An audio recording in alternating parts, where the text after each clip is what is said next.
So, how do we explain the difference between a 17-year-old young man, bloated with steroids and medication, laying in a hospital bed, 1,000 miles from home, being told he'll never walk again, and that same person, 40 years later, at a black tie event at the Ritz-Carlton Resort in Key Biscayne, Florida, being inducted into the American College of Trial Lawyers?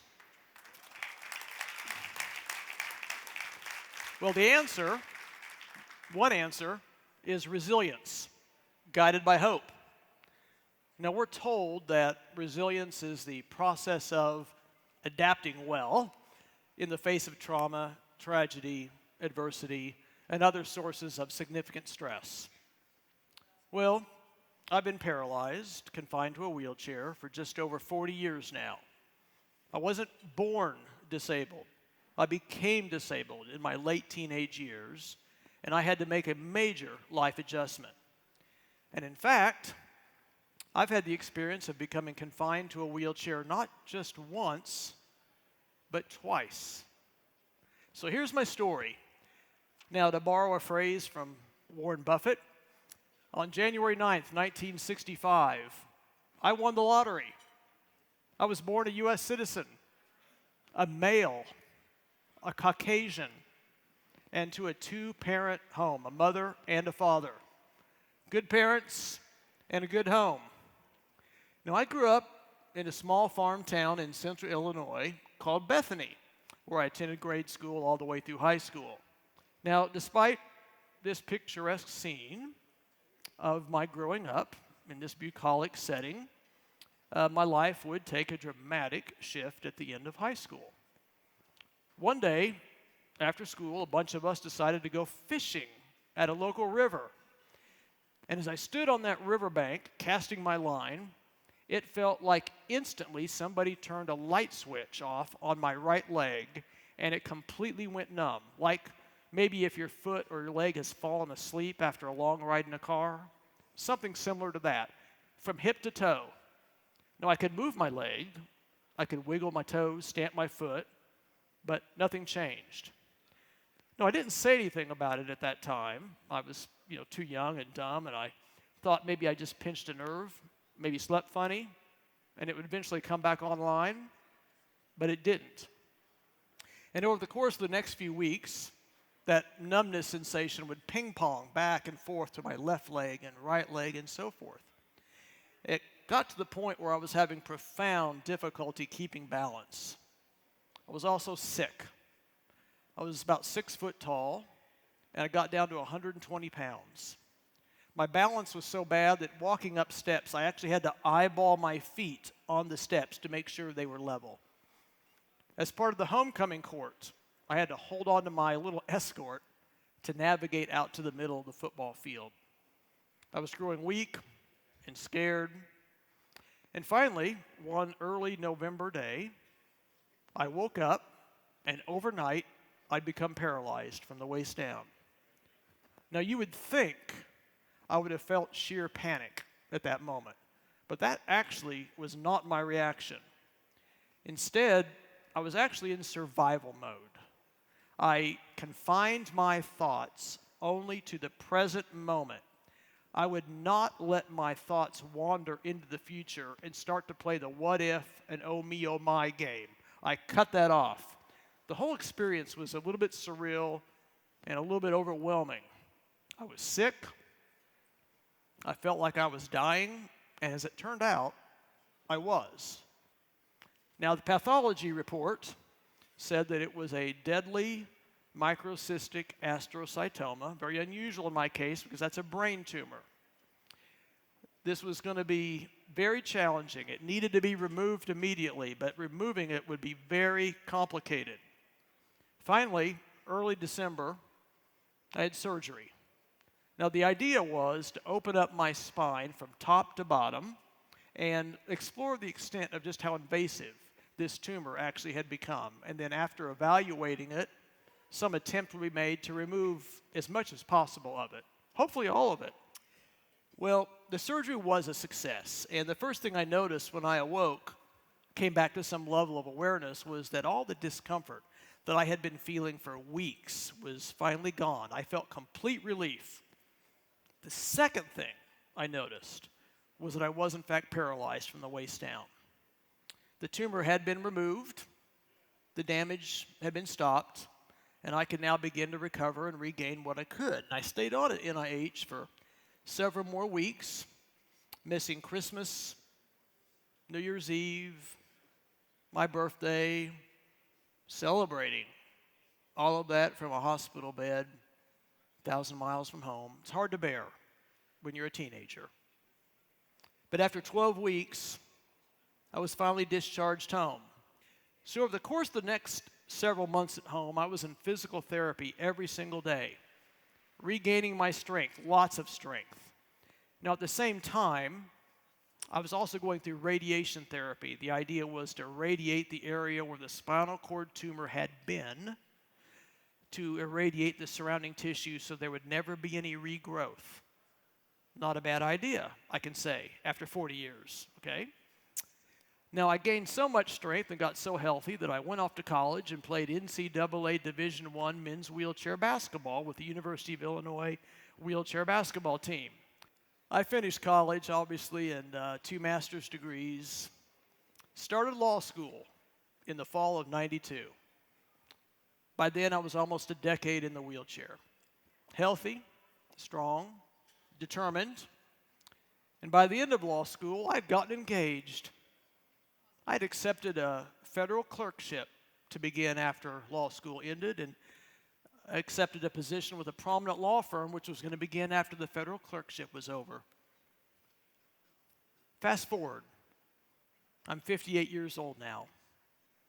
I've been married for 28 years to the great love of my life, Adora, who's sitting right over here, and we have one daughter, Emily, the bungee jumper that you saw. And I've spent those 28 years as a trial lawyer. I've had a very full and rich family life along the way. It's a hard job to do when half your body's tied behind your back. You know, being a trial lawyer and a husband and a father are the definitions of who I am. I'm happy and I'm content. But don't be fooled. There have been many challenges along the way. There have been hospitalizations, urinary tract infections, the rare or occasional bed sore, which can take weeks to heal. So bear with me, being a paraplegic isn't nearly as glamorous as I make it out to be. So what is resilience to me? And what did I learn involving a study involving 34 drowning rats? So I want to talk to you here just a few more minutes about 5 attributes of the resilient mind as I see it. The first attribute, I would say, is the ability to compartmentalize. And what I mean by this is the trait of being able to take some thought, something that's worrisome and concerning to you, maybe it's coming up in your near future, and you have the ability to put that into a mental filing cabinet and close the door. You're not going to dwell on it. You're going to focus on what's right in front of you and deal with the here and now only and worry about that later. It's going to take care of itself. Number 2, and we just heard somebody say this on the panel, positive self-talk. Now, having a positive self-inner voice, I think it really matters. It's really important. And yes, it is like talking to yourself. And I realize that for some people, this can be more difficult than others. Maybe you were raised in a difficult environment, maybe even in an abusive household, and your self-talk tends to be negative. You know, you can't do it, you're worthless, you'll never amount to anything, that sort of thing. My advice to you, change it. With practice, it can change. Number 3, and I know this is one that Todd is very, very adamant about. Folks, the past is the past. I got news for you. I'm not a victim. And know what? You're not a victim either. Now, it may be, in fairness, that you've been victimized by something. I grant you that. But becoming a victim is your response. Okay? In my philosophy, you choose to remain and stay a victim. Okay? What's past is prologue.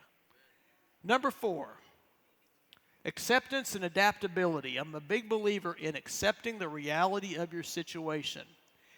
After my surgery, while I was in rehabilitation, an old physical therapist named Bill sat me down one day and he said, "Chris, I need you to know something before you go home. Your spinal cord is bruised and it is permanent. That paralysis is likely permanent. You need to be prepared to spend the rest of your life in a wheelchair.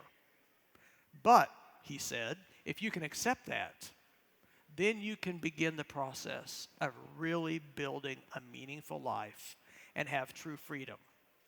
Well, my God, I was 18 years old. That's hard to hear. But you know what? I needed to hear it. The last trait I want to talk about is hope. Have a paradigm, a worldview for hope. Have any of you heard of Dr. Kurt Richter and his 1957 study involving 34 drowning rats that he did at Johns Hopkins? Anybody heard of this study? Some of you have. Okay, true story. There it is. 34 wild, undomesticated rats put in specially designed vats of water. He wanted to see how long they would last until they started to drown, get fatigued, and start to drown. Average time, 15 to 20 minutes. That was the extent of how long they could last. How long can you last? Do you know? So he took a few of those rats, though. While some drowned, he rescued some others. Dried them off, gave them a little bit of a rest, put them back in the vats of water, let them splash around for a while. Back out again, dried off, rest, then back into the water. Finally, he put them in one last time to see how long they would last this time. Anybody guess how long? Anybody know how long those rats lasted? 60 hours. These were rats that were drowning at 15 minutes. Now they're making it 60 hours? What in heaven's name would cause that difference? The difference is the whole study was designed to understand the power of hope. Of hope. Folks, I don't know what your worldview is. In my personal case, my worldview or paradigm of hope comes from my Anglican faith. I happen to have a belief that I'm not alone. There's a power that's here to help me on my journey. There's an eternal reward coming my way. Yours may be different, all right? But we all need to have an understanding that there is a purpose for our life and that there are forces in your life that are there to help you on your journey. And that your life and your efforts you put forward, they matter. Not just in your own life, but they're going to matter long after you're gone. Generationally, they're going to matter, okay? So, my friends, I'm throwing down the gauntlet. Each person is here because you aspire to be better than you are. You haven't achieved something yet that you want to achieve, and you want to evolve and grow. Well, what does your inner voice say? Is it nagging at you, or is it cheering you on? Do you have a civil war going on inside your head or in your heart? My advice to you is crank up the volume. Get loud, okay? Or maybe something's happened in your life not long ago that's like a small nuclear bomb that's gone off, and you can't believe it. You're having a hard time actually accepting the reality of your situation. Well, my advice to you is accept the reality of your situation, and maybe it's time for you to make a pivot. Maybe you being here is a big moment for your life for a pivot. Listen, I don't know what brought you here. I don't know why you're here. I don't know all the reasons that you've come or what obstacles have been put in your way. But after 40 years of life in a wheelchair, this I do know. There is no barriers, none, to the person who is resilient, guided by hope. So, be resilient. Hope matters. And if you can do those things, you are going to have a very good life.